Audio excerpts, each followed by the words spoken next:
우리에게 상처를 내셨으나 다시 아물게 하신다. 이틀 뒤에 우리를 다시 살려주시고 사흘 만에 우리를 다시 일으켜 주실 것이니 우리가 주님 앞에서 살 것이다. 우리가 주님을 알자, 애써 주님을 알자. 새벽마다 여명이 오듯이 주님께서도 그처럼 어김없이 오시고 해마다 쏟아지는 가을비처럼 오시고 땅을 적시는 봄비처럼 오신다. 아멘. 자, 아멘. 네. 자, 우리가 주님을 알자, 주님을 알자. 예. 오늘도 또 기도를 들어주신 하나님 감사합니다. 네, 우리 백 집사님 놓고 기도했는데 또 주님이 또 만져주신. 예, 자, 이제 주님께 돌아가자. 우리 주님을 알자. 예, 자, 다시 우리가 또 붙들고 또 다시 일어나자. 네, 요즘에는 정말 말씀을 붙들고 이렇게 기도를 하는데 기도를 하면요. 하나님이 정말 이렇게 많은 응답을 이렇게 적시적절하게 주십니다. 그것은 저에게 자꾸 사인을 주는 게 뭐냐면 말씀을 지고 기도를 쉬지 말라. 그 어느 때보다도 치열한 영적인 공격이 들어오는 한 해인 것 같습니다. 그래서 지난번에는 분명하게 느헤미야서를 가지고 다시 일어서라. 예, 무너진 장박을 세우는 것처럼 다시 그 기초를 든든하게 세워가라. 이런 마음을 주시더라고요. 다시 리셋하라 이런 마음 주시더라고요. 그래서 그 월요일부터 지금 다음 주 또 그 다음 주에서 우리 다시 느헤미야서를 가지고 일어서는 이런 시간을 갖고자 합니다. 자, 오늘 본문을 보게 되면요, 이렇게 시작합니다. 이제 주님께로 돌아가자. 이제 주님께로 돌아가자. 우리 익숙한 찬양이 있죠. 여호와께 돌아가자. 여기 이제 주님께로 돌아가야 합니다. 예. 선지자 호세아가 이스라엘 백성을 향해서 외치는 소리입니다. 우리를 향해서 외치는 소리입니다. 이 시대를 향해서 외치는 소리입니다. 하나님의 말씀은 시간과 공간을 초월한다 했습니다. 예. 이게 몇천 년 전에 그 선지자가 한 말씀이라서 그때 당시에 사람에게만 적용하는 것이 아니라 하나님의 말씀은 과거와 현재와 미래에 모두 동일하게 적용됩니다. 하나님은 시공간을 초월한 분이시기 때문입니다.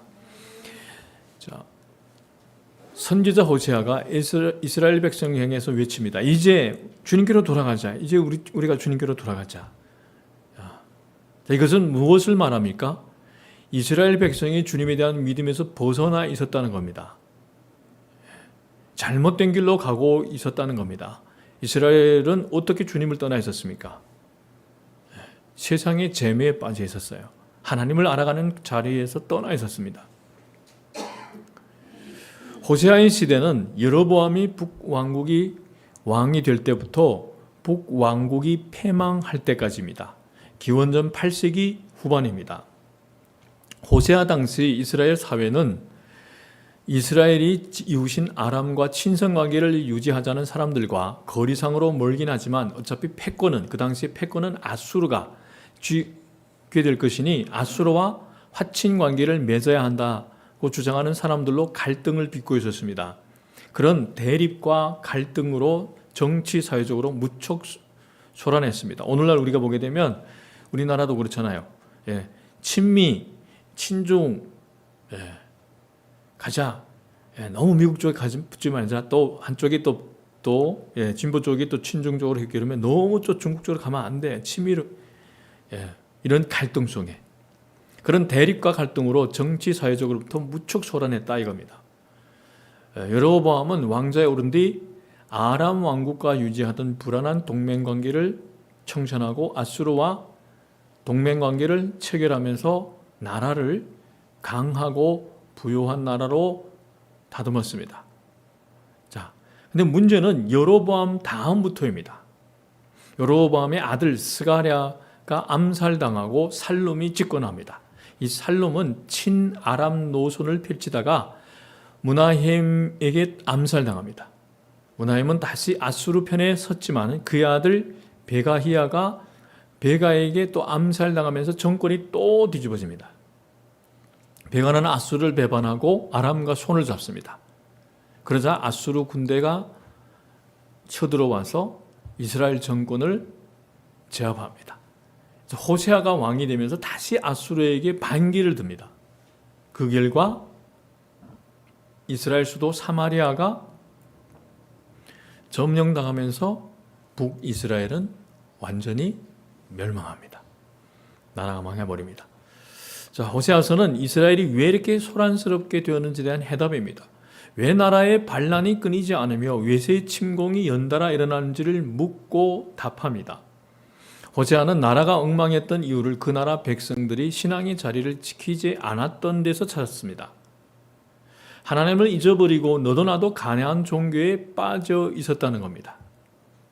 자, 가나안 종교에 빠져 있다는 것은 내가 원하는 그 신, 내 우상을 섬기고 있었다는 겁니다. 세상의 신들이 세상이 만들어낸 신들을 재미에 빠져서 하나님을 저버렸다는 것입니다. 세상의 재미에 푹 빠져가지고 세상의 재미에 빠져서 이 하나님을 믿는 우리 신앙의 의미를 또한 자기들 식으로 왜곡해 버렸어요. 그래, 어떻게 오늘날로 말하면 어떻게 그 성경 말씀대로 다 살아? 교회에서는 이렇게 하고 직장에 가서는 이렇게 하고 삶에 가서는 이렇게 해야 되지. 그때 달라요.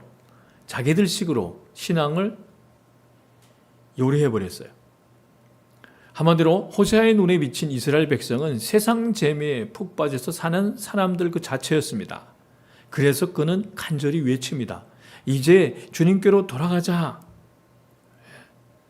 돌아가지 않으면 나중에 어떻습니까? 선지자는 뭘 봤죠? 멸망을 봤어요. 그러니까 돌아가자. 예. 호세아 당시 이스라엘 백성은 여호와도 섬기고 가나안 종교도 섬기는 두 마음이었어요. 예. 세상도 받고 또 교회도 받고 종교적인 삶을 버리고 신앙이 그 자리로 돌아가야 한다고 호세아는 외치고 있습니다. 세상의 가치관을 버리고 하나님 나라의 백성이 가치관으로 재무장해야 한다. 당신들 세상에 속한 사람들이 아닙니다. 하나님 나라의 백성이에요. 세상의 가치관을 버리고 하나님 나라의 가치관으로 재무장해야 합니다. 정체성을 다시 회복해야 됩니다. 그래서 선지자 호세아가 외칩니다. 주님께서 우리를 찢으셨으나 다시 싸매어 주시고 우리에게 상처를 내셨으나 다시 아물게 하신다. 우리가 받는 삶에서 받는 징계도 시련도 재난도 다 하나님이 섭리 안에 있습니다. 자, 나라가 멸망당하는 재난이 일어났지만 신앙적으로 보면 하나님이 섭리 안에서 벌어졌다는 겁니다. 오늘날 우리 삶에 문제가 생겼다는 겁니다. 시련이 생겼다는 겁니다. 고난이 있다는 겁니다. 그거 다 하나님이 허용하여서 개입하여서 다 이루어지는 겁니다. 자, 오늘 호세아 때만 그렇지 않습니다. 오늘 이 시대도 마찬가지입니다. 코로나 사태, 우리가 코로나 사태를 너무 지금 다 잊어버리는 것 같아요. 코로나 사태 우리가 3년 동안 얼마나 그 숨막히는 삶을 살았습니까? 그런데 이제는 다 잊어버려요. 요즘에 또 다 풀어져 가지고 코로나 사태는 물질 만능, 과학 만능, 인간 만능주의를 때리는 하나님이 회초리와 같다고 깨어있는 사람들을 말합니다. 자, 코로나19 바이러스는 우리 사회를 찢으시고 세상을 닮아가던 교회를 치신 하나님의 회초리였습니다.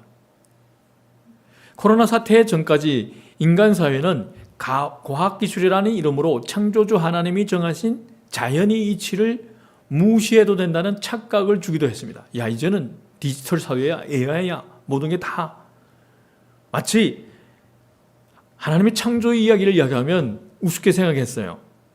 AI 시대에 아직도 그렇게 켜켜묵은 이야기를 하나님이 말씀하시니 세상의 창조자가 빛이 있으라 하시니 빛이 있었다.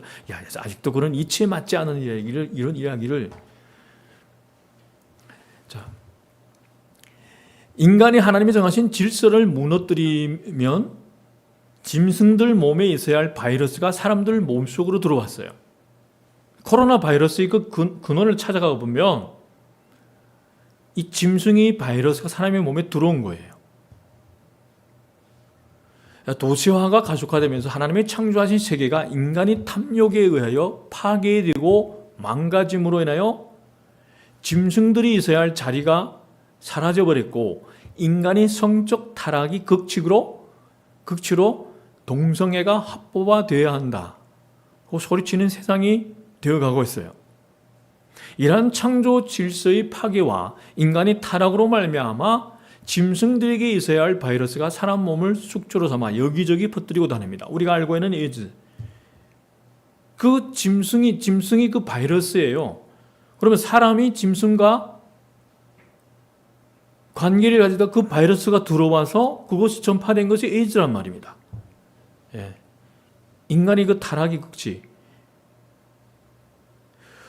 코로나 사태는 창조 질서를 파괴하며 타락이 극치로 떨어져 나가고 있는 인간에 대한 하나님의 경고입니다. 경고. 자, 우리가 아무리 백신을 개발하고 치료제를 개발해서 질병에 대처한다고 해도 우리가 계속 파괴하며 타락의 끝을 향하여 간다면 코로나19보다 더 심한 것으로 하나님은 치실 것입니다. 인간 사회의 모든 사건과 실현 뒤에는 영적인 뜻이 숨어 있습니다. 코로나 재난도 하나님의 섭리 안에 있습니다. 미국의 한 복음주의 설교가는 코로나 사태 때 사회적 거리두기를 거룩한 멈춤으로 보자고 제안했다고 합니다. 자, 이 코로나 사태 때 사회적 거리두기를 하는 8개월 동안을 그 조사를 해보니까 그때 비행기도 다 멈췄잖아요. 거의 다 멈췄잖아요. 공장이 또 멈췄잖아요. 그런데 일단 중국의 그 대도시 상공이 깨끗해졌다고 합니다. 그리고 인도의 뉴델리 하늘이 맑아졌어요. 그리고 베네치아의 운하의 물이 맑아졌다고 합니다. 자, 코로나 재난은 하나님의 경고입니다. 파괴와 타락이 끝까지 가면 안 된다는 경고입니다. 근데 인간은 교만이 목을 꺾고 다시 하나님 앞에 겸손하게 머리 숙여야 합니다. 아무리 우리가 과학하다가 결국에는 그 과학으로 교만한 인간을 하나님은 작은 바이러스로 꼼짝 못하게 하잖아요. 예. 우리가 얼마나 그 두려움과 공포 속에 그래서 헤맸습니까? 그래서 저는 아직도 기억하고 있어요. 예. 오집사님이 준 이 목에 걸고 다니는 그 자외선 그걸 가지고 엘리베이터 누를 때마다 그걸 가지고 제 손끝에 바이러스가 묻을까봐. 예. 그렇게 공포를 조장해 놓으니까 그 바이러스가 나한테 들어오면 당장 죽을 것 같은 이런 두려움 속에 우리가 얼마나 눌려 있었습니까? 몇 년 동안. 아무리 인간이 대단한 척해도 이 작은 하나 바이러스를 사용해서 하나님은 그 교만의 목을 꺾어버립니다. 예. 호세아는 이제 주님께로 돌아가야 한다고 외칩니다. 그럼 주님께로 돌아가면 무슨 일이 벌어질까? 주님은 우리 허물과 죄를 덮어주시고 용서와 치유와 회복을 주실 것입니다. 예. 우리가 돌아오게 되면 그냥 우리가 돌아오기를 원합니다. 예. 그러면 우리가 돌아온다면 하나하나 조목조목 너 아무 날 아무 시에 어느 때 이런 걸 했고 그래서 이메일을 매 한 번 맞아야 되고 다 따지지 않아요. 우리가 돌아오게 되면 하나님은 덮어주세요. 사랑으로 품어주시고 치유해 주시고 회복해 주시고. 호세아서에는 하나님의 호세아를 예언자로 부르시는 내용이 없습니다. 대신 호세아의 결혼 이야기가 나옵니다. 하나님을 저버린 이스라엘을 하나님이 용서하시고 마치 창녀처럼 있잖아요. 여기저기 몸을 팔고 다니는 창녀처럼 우상 숭배에 빠진 여기저기 이 우상과 간음하고 저 우상과 간음하고 그 고매를 통해서 그 아내 되는 고매를 통해서 이 남자의 품에 안기고 저 남자의 품에 안기고 그 고매를 통해 그 이스라엘 백성이라 이거예요. 그 고멜이 이 우상에게 품에 안기고 저 우상에게 품에 안기고. 예. 그런데 호세아를 보고 그 여자를 찾아가 아내로 삼아라는 거예요. 예. 그래서 호세아는 이 고멜을 아내로 맞이합니다. 자, 이것은 하나님도 고멜과 같이 우상에게 몸을 팔던 이스라엘을 하나님이 신부로 맞이하려고 하신다는 뜻입니다. 돌아오면 묻지도 않고 너희 과거 너희 죄, 허물 묻지도 않고 그냥 사랑으로 품어주겠다는 거예요. 네가 아무리 정말 여기저기 우상에게 몸을 팔고 다닌다 해도 그런 형편에 처한 여자라고 해도 네가 정말 돌아오면, 회개하고 돌아오면 나는 묻지도 않고 따지도 않고 너를 신부로 맞이하겠다는 겁니다. 지금 당장 보기에는 망가지 모습, 형편없는 모습이지만 하나님이 그런 이스라엘을 고치시고 치유하시고 새롭게 하실 것입니다. 그러므로 우리는 하나님께로 나아가는 길에서 절대 물러서서는 안 됩니다. 내가 연약하고 또 넘어지고 실수하더라도 나는 안 돼. 나는 이제는 희망이 없어. 절대 이런 부정적인 언어가 내 입을 통해서 고백되어지지 말아야 합니다. 비록 내가 어제 이렇게 실수투정이라도, 이렇게 못난 자라도 내가 돌아간다면 하나님은 묻지도 않고 따지지도 않고 품어주겠다는 겁니다. 그렇기 때문에 우리에게는 소망이 있어요. 세상은 우리가 넘어지고 실수하고 죄 지으면 정죄하고 판단하고 너는 안 돼. 너는 죄인이야. 우리를 쓸어내려고 하지만 하나님은 돌아오면 된다는 거예요. 돌아오면 된다는 거예요. 그렇기 때문에 절대 나의 연약함과 부족함으로 나의 허물과 실수로 넘어졌다 해도 자신에게 절대 부정적으로 판단하지 말고 자신을 더 신앙으로 일으키십시오. 하나님은 돌아오기를 원한다. 묻지도 않고 따지지도 않으니까 너는 돌아오기만 하면 돼. 너는 돌아오기만 하면 돼. 그 음성을 듣고 어떤 일이 있어도 후퇴 없이, 신앙의 길에서 후퇴 없이, 물러섬이 없이 매일 조금이라도 단 0.01mm라도 은혜의 그 자리로 나아가기를 힘써야 합니다. 뒷걸음치지 말아야 합니다. 후퇴 없이. 그래서 호세아가 외칩니다. 이틀 뒤에 우리를 다시 살려주시고 사흘 만에 우리를 다시 일으켜 주실 것이니 우리가 주님 앞에서 살 것이다. 자, 심판에 대한 경고의 메시지는 야 이렇게 하면 멸망한다. 이것은 결국 호세아가 최종적으로 하고 싶은 말이 아닙니다. 그 멸망으로 끝자락에 가기 전에 돌아오라는 거예요. 그것이 돌아오라. 자, 하나님은 구원하러 오셨어요. 멸망하는 자들을 구원하러 오셨습니다. 너들 아유 싸다 싸 못된 짓거리 하더만 그냥 망해 멸망해 지옥 가 이러지 않아요. 그 지옥에 떨어지기 전에 멸망의 끝자락에 도달하기 전에 어떻게 하든지 한 명이라도 사랑으로 붙들어 주려고. 그렇기 때문에 저도 이곳에 서 있는 거 아닙니까? 하나님의 호세아를 통하여 전하여 주고 싶은 것은 셋째 날에 우리를 다시 일으켜 주신다는 그 약속입니다. 약속. 우리가 하나님 앞에서 살아나게 된다는 약속. 이틀 뒤에 우리를 다시 살려주시고 사흘 만에 우리를 다시 일으켜 주신다는 이 말씀의 뿌리는 출애굽기 19장 10절부터 11절을 보게 되면 이스라엘이 시내산에서 경험한 하나님의 그 임재, 하나님의 그 강림을 근거로 이야기한 겁니다. 출애굽한 뒤 시내산에 당도한 이스라엘을 위해 하나님이 맨 처음 하신 일이 뭡니까? 너는 나의 백성, 나는 너희 하나님이 되자는 언약을 맺는 일이었습니다. 그것을 위해 이스라엘은 오늘과 내일 몸과 마음을 성결하게 해야 했습니다. 그것을 위해서 이스라엘은 오늘과 내일 몸과 마음을 성결하는 것을